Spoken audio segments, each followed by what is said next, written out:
Judges chapter 6. There was peace in Israel for about 40 years. Then once again the Israelites started disobeying the Lord, so he let the nation of Midian control Israel for 7 years. The Midianites were so cruel that many Israelites ran to the mountains and hid in caves. Every time the Israelites would plant crops, the Midianites invaded Israel together with the Amalekites and other eastern nations. They rode in on their camels, set up their tents, and then let their livestock eat the crops as far as the town of Gaza. The Midianites stole food, sheep, cattle, and donkeys. Like a swarm of locusts, they could not be counted, and they ruined the land wherever they went. The Midianites took almost everything that belonged to the Israelites, and the Israelites begged the Lord for help. Then the Lord sent a prophet to them with this message. I am the Lord God of Israel, so listen to what I say. You were slaves in Egypt, but I set you free and led you out of Egypt into this land. And when nations here made life miserable for you, I rescued you and helped you get rid of them and take their land. I am your God, and I told you not to worship Amorite gods, even though you are living in the land of the Amorites. But you refused to listen. One day an angel from the Lord went to the town of Ophrah and sat down under the big tree that belonged to Joash, a member of the Abiezer clan. Joash's son Gideon was nearby, threshing grain in a shallow pit where he could not be seen by the Midianites. The angel appeared and spoke to Gideon. The Lord is helping you, and you are a strong warrior. Gideon answered, Please, don't take this wrong, but if the Lord is helping us, then why have all these awful things happened? We've heard how the Lord performed miracles and rescued our ancestors from Egypt. But those things happened long ago.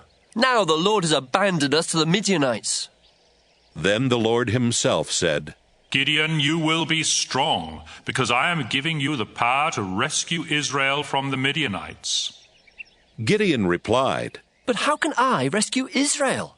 My clan is the weakest one in Manasseh, and everyone else in my family is more important than I am. Gideon, the Lord answered, you can rescue Israel because I am going to help you. Defeating the Midianites will be as easy as beating up one man. Gideon said, It's hard to believe that I'm actually talking to the Lord. Please, do something so I'll know that you really are the Lord. And wait here until I bring you an offering. All right, I'll wait, the Lord answered. Gideon went home and killed a young goat, then started boiling the meat. Next, he opened a big sack of flour and made it into thin bread. When the meat was done, he put it in a basket and poured the broth into a clay cooking pot. He took the meat, the broth, and the bread and placed them under the big tree. God's angel said, Gideon, put the meat and the bread on this rock and pour the broth over them. Gideon did as he was told. The angel was holding a walking stick, and he touched the meat and the bread with the end of the stick. Flames jumped from the rock and burned up the meat and the bread. When Gideon looked, the angel was gone. Gideon realized that he had seen one of the Lord's angels. Oh, he moaned. No, I'm going to die. Calm down, the Lord told Gideon. There is nothing to be afraid of. You are not going to die.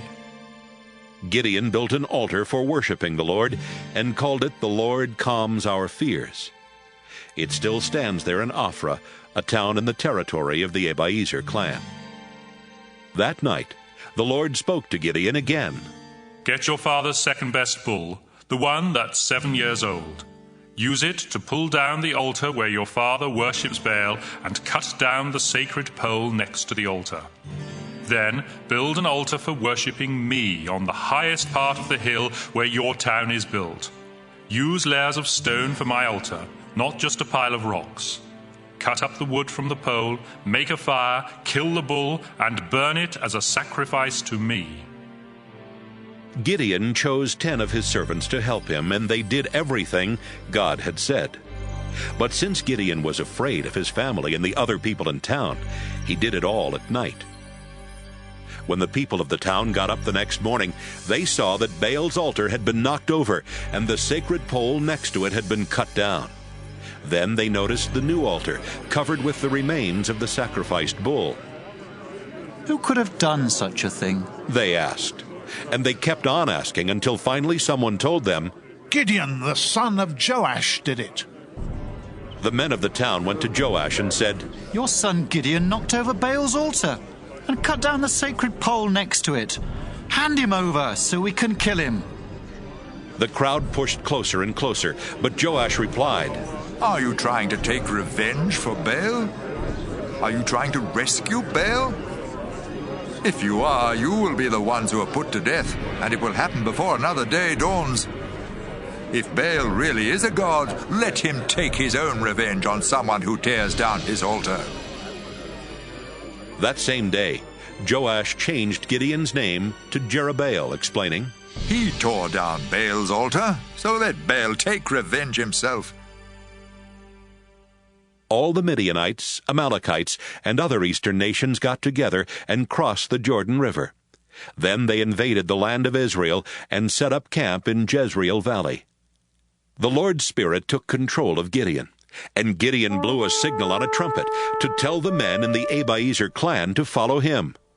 He also sent messengers to the tribes of Manasseh, Asher, Zebulun, and Naphtali, telling the men of these tribes to come and join his army. Then they set out toward the enemy camp. Gideon prayed to God. I know that you promised to help me rescue Israel, but I need proof. Tonight I'll put some wool on the stone floor of that threshing floor over there. If you really will help me rescue Israel, then tomorrow morning let there be dew on the wool, but let the stone floor be dry. And that's just what happened. Early the next morning, Gideon got up and checked the wool. He squeezed out enough water to fill a bowl. But Gideon prayed to God again. Don't be angry at me, Gideon said. Let me try this just one more time, so I'll really be sure you'll help me. Only this time, let the wool be dry and the stone floor be wet with dew.